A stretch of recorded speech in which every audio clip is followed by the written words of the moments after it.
नमस्कार प्रिय दर्शकों, आप देख रहे हैं ज्योतिष मंत्रा। प्रिय दर्शकों, पूर्व में भी अनेकों बार चर्चा करते हुए बोल चुका हूं, प्रत्येक व्यक्ति को जीवन में एक बार मातंगी साधना तो अवश्य ही करनी ही चाहिए। मां मातंगी अनेकों अनेक स्वरूप में सभी के लिए लाभप्रद है। जहां वो ज्योतिष तंत्र वालों के लिए कर्ण मातंगी के रूप में उन्हें लाभ प्रदान करती है, वहीं गृहस्थ को भी सर्व सुख प्रदान करती है, तो विद्यार्थियों को विद्या में उन्नति प्रदान करती है। इसीलिए कहा कि प्रत्येक व्यक्ति को जीवन में एक बार मां मातंगी की साधना अवश्य करनी चाहिए, जिससे कि उन्हें सर्व सुख की प्राप्ति हो, सर्व प्रकार की कामना मनोकामना कार्य की सिद्धि के लिए मार्ग प्रशस्त हो और कार्य संपन्न हो जाए। आज जिस मंत्र प्रयोग की चर्चा करने जा रहा हूं, वह मां मातंगी का स्वप्न रूप में है, अर्थात स्वप्न मातंगी मंत्र की साधना बताने जा रहा हूं। एक दिवस की यह साधना है, केवल एक ही दिन इसका विधान करना है। गुप्त नवरात्रि के समय में किसी भी दिन किया जा सकता है। साधकों के लिए तो कहूंगा पूर्ण गुप्त नवरात्रि इस मंत्र का विधान करें। वैसे तो स्वप्न मातंगी है, स्वप्न में ही प्रश्नों के उत्तर देती है, परंतु अनुभव में है कि यदि इस मंत्र की भी साधना कर ली जाए तो भूत भविष्य वर्तमान के संकेत मिलने लगते हैं, उनका आभास होने लगता है। बिना स्वप्न के भी मां आपको मार्गदर्शन प्रदान करती है। इसीलिए कहा साधकों को 9 दिन लगातार ही करनी चाहिए। जहां तक बात करें विधि विधान की, तो सरल सा विधान है, कोई भी व्यक्ति सरलता से इसे कर सकता है। स्त्री पुरुष दोनों ही इस साधना को संपन्न कर सकते हैं। यदि आप ग्रस्त हैं तो उसके लिए केवल एक दिन का विधान जो बताने जा रहा हूं उसी अनुसार कर लीजिएगा, अन्यथा यदि आप साधक हैं तो 9 दिन इसका विधान कीजिएगा। अब कैसे विधान करना है, किस प्रकार करना है, किस सामग्री के साथ करना है, किस दिन से आरंभ करना है, यही सब चर्चा आज के इस वीडियो में है। हमेशा की तरह सबसे पहले बात करेंगे साधना प्रयोग के लिए प्रयोग की जाने वाली सामग्री की। सभी सामग्री आपकी स्क्रीन पर लिखी हुई है। सामान्य पूजा पाठ की सामग्री के साथ मुख्य रूप से मां मातंगी यंत्र आपको लेना है, साथ ही साथ एक हकीक की माला लेनी है। लाल हकीक की माला का प्रयोग कर सकते हैं अथवा रुद्राक्ष की माला का प्रयोग भी किया जा सकता है, परंतु जो भी माला ले यंत्र ले वो चैतन्य हो, जागृत हो, प्राण प्रतिष्ठित हो। प्राण प्रतिष्ठा विधि साबर मंत्रों के द्वारा मैं दे चुका हूं। उन मंत्रों का प्रयोग करके आप अपने यंत्र माला तावीज को चैतन्य कर सकते हैं, जागृत कर सकते हैं और मंत्रों का पूर्ण लाभ ले सकते हैं। अन्य सामग्री लिखी हुई है, इसमें से जो आपकी व्यवस्था बने वो ले लीजिएगा और उसके अनुसार मां भगवती की आराधना करके इस मंत्र को अपने अनुकूल बना लीजिएगा, सिद्ध कर लीजिएगा। प्रिय दर्शकों, पहले भी बता चुका हूं, मां की आराधना के लिए सबसे उत्तम क्या है? स्तुति। दुर्गा स्तुति प्रसन्न भवेत्। कोई भी शक्ति है, स्तुति अर्थात प्रार्थना अनिवार्य है। जब भी आप कोई प्रयोग करें, साधना करें, मंत्र साधना करें, तो पहले मां से अनुनय विनय निवेदन करें, आर्त भाव से निवेदन करें। जिस भी कामना से जिस भी कार्य के लिए कर रहे हैं, पूर्णतः शरणागत होकर के निवेदन प्रार्थना अवश्य करें। इस मंत्र साधना के लिए भी कहूंगा निवेदन प्रार्थना अनिवार्य रूप से आपको करनी है। पूर्व में मैंने एक प्रार्थना दी है, छोटी सी सरल सी प्रार्थना है। आरंभ में उसका गान कीजिएगा, उसको बोलिएगा, आनंद भी आएगा और मां की कृपा भी बनेगी। बात कर रहे हैं आज के मंत्र प्रयोग की। सरल सा विधान है, जो सामग्री लिखी है उसके अनुसार आपको ये प्रयोग आरंभ करना है। जैसे मैंने कहा किसी एक दिन इसका विधान कर सकते हैं, नवरात्रि में किसी भी दिन इसका विधान किया जा सकता है। अमावस्या तिथि को भी आप इसका विधान कर सकते हैं, चतुर्दशी को भी कर सकते हैं। कहने का अभिप्राय है चतुर्दशी से लेके नवमी तिथि जो गुप्त नवरात्रि में चलेगी तब तक आप किसी भी दिन इसका विधान कर सकते हैं। कैसे करना है? घर में उत्तर अथवा पश्चिम मुख होकर के आपको बैठना है।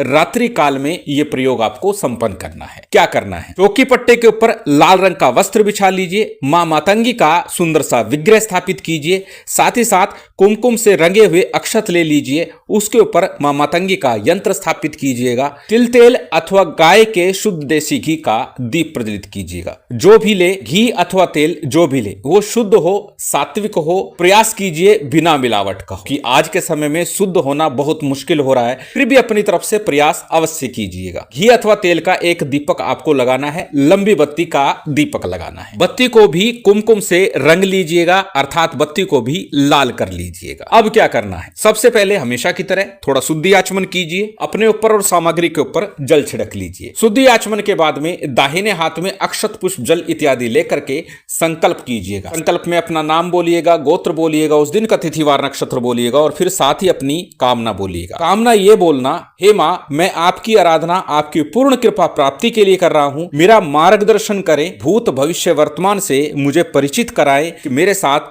क्या घटित होने वाला है, मुझे क्या करना है, अर्थात मार्गदर्शन मांगना है माँ से, मेरे लिए क्या हो सकता है, मैं क्या कर सकता हूँ, इस प्रकार की कामना रखनी है। यदि साधक हैं तो आप जन कल्याण हेतु कर रहे हैं तो उसी के अनुसार संकल्प कीजिएगा। संकल्प के उपरांत संकल्प के लिए लिया गया अक्षत पुष्प जल किसी थाली प्लेट में अथवा दीपक के सम्मुख ही छोड़ दीजिएगा। उसके बाद हमेशा की तरह सामान्य सा पूजन विधान करना है। गणपति का, गुरु का, कुल देव, पितृदेव, स्थान देव, इन पंचदेवों का पूजन करना है। साथ ही साथ मां मातंगी का पूजन कीजिएगा। भैरव जी का पूजन भी अनिवार्य रूप से अवश्य ही कीजिएगा। जो भी सामग्री, जो व्यवस्था है उसके अनुसार पूजन संपन्न कीजिएगा। पूजन के उपरांत सबसे पहले गणपति और गुरु मंत्र का यथाशक्ति जप कीजिए। 11 बार, 21 बार अथवा एक माला, जैसा आपसे संभव हो सकता है उतना आपको गणपति गुरु मंत्र का जप अवश्य ही करना है। गणपति मंत्र के रूप में गणेश जी का कोई भी एक मंत्र जो सरल हो, जिसे आप सहजता से बोल सके, जप सके। ओम गंग गणपति नमः, ओम गणेशाय नमः, ओम वक्रतुंडाय नमः। बात करें गुरु मंत्र की, यदि आपने गुरु दीक्षा ली है तो अपने गुरु मंत्र का ही जप कर लीजिए। अन्यथा भगवान शिव या गुरु गोरखनाथ जी को हाजिर नाजिर मानकर, उन्हें गुरु जान करके उनके मंत्रों का जप कर लीजिए। भगवान शिव के ओम नमः शिवाय मंत्र, गुरु गोरखनाथ जी के ओम गुरु गोरक्षनाथाय नमः, इस मंत्र का जप कर सकते हैं गुरु मंत्र के रूप में। गणपति गुरु मंत्र का जप पूर्ण हुआ, उसके बाद आज का जो मूल मंत्र है इसका आपको जप करना है। यदि आप साधक हैं तो 11 माला नित्य प्रति करनी है, पूर्ण नवरात्रि करनी है। यदि केवल आप अपने लिए कर रहे हैं, स्वयं के लिए कर रहे हैं, परिवार के लिए कर रहे हैं, तो केवल 11 माला किसी एक दिन आपको कर लेनी है। अब 11 माला करने से पूर्व एक काम आपको करना है। अक्षत कुमकुम से रंगे हुए हैं 108 अक्षत लीजिएगा। उन्हें किसी लाल कपड़े के ऊपर अथवा किसी कोरे सफेद कागज के ऊपर रख लीजिएगा। उन अक्षत को यंत्र के सामने रख दीजिएगा। यंत्र के सामने रखने के बाद यंत्र और दीपक पर त्राटक करते हुए आपको इस मंत्र का जप करना है, अर्थात अक्षत को या यंत्र को देखते हुए आपको मंत्र का जप करना है। मंत्र अत्यंत सरल, परंतु पुनः बता दूं, मंत्र को जपने से पूर्व मंत्र को पहले अच्छे से कंठस्थ कर लीजिए, याद कर लीजिए, उसके बाद ही मंत्र का जप आरंभ कीजिएगा। मंत्र आपकी स्क्रीन पर है, स्क्रीनशॉट ले सकते हैं, किसी कॉपी नोटबुक में नोट कर सकते हैं। मंत्र को एक बार बोल करके बता देता हूं। मंत्र इस प्रकार है। ओम नमो स्वपन मातंगिनी सत्य भाषिणी स्वपन दृश्य दृश्य स्वाहा। एक बार पुनः सुनिए। ओम नमो स्वपन मातंगिनी सत्य भाषिणी स्वपन दृश्य दृश्य स्वाहा। इस मंत्र का ही आपको जप करना है। पहले मंत्र अच्छे से कंठस्थ करना, उसके बाद ही जप आरंभ करना। मंत्र जाप जब पूर्ण हो जाएगा, मां शक्ति की आरती कीजिएगा। आरती के बाद जो भी भोग नैवेद्य आपने रखा है उसका भोग लगाइएगा। उत्तम होता है, बार बार बोलता हूं,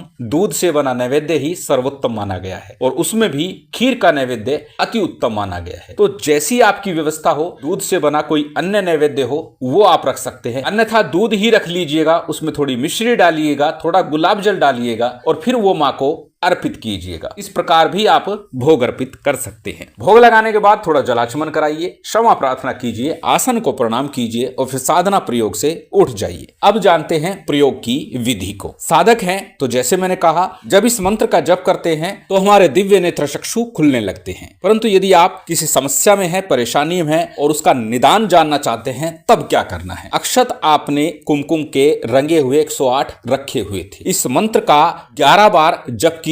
11 दाने ले लीजिएगा उसमें से और अपने सिरहाने रख करके सो जाइएगा। प्रिय दर्शकों, इस बात का ध्यान रखिएगा, जिस दिन इस प्रयोग को आप कर रहे हैं उस दिन आपको पूर्ण रूप से सात्विक रहना है। संभव हो तो उस रात्रि भोजन नहीं करना, केवल दूध का आहार लेना है और अपने शयन कक्ष में अपने बिस्तर पर भी थोड़ा इत्र छिड़क लीजिएगा। अक्षत को अपने सिरहाने रखिएगा। मां भगवती का ध्यान चिंतन करते हुए, नमन करते हुए, इस मंत्र का मानसिक रूप से जप करते हुए शयन कीजिएगा। निश्चित रूप से मां की कृपा से आपको स्वप्न में आपके प्रश्न का उत्तर मिलेगा, आपको आपकी समस्या से निकलने का मार्ग मिल जाएगा। अत्यंत प्रभावी ये प्रयोग है और शीघ्र ही अपना फल प्रदान करता है। शिव शक्ति की विशेष कृपा आप सभी को प्राप्त हो, यही कामना है। उम्मीद करता हूं आज की ये जानकारी, ये वीडियो आपको अच्छी लगी होगी। यदि अच्छी लगी हो तो कृपया लाइक कीजिएगा, शेयर कीजिएगा। यदि चैनल पर नए हैं तो सब्सक्राइब कर बेल आइकन बटन दबा दीजिएगा। जय माता दी, जय श्री राम।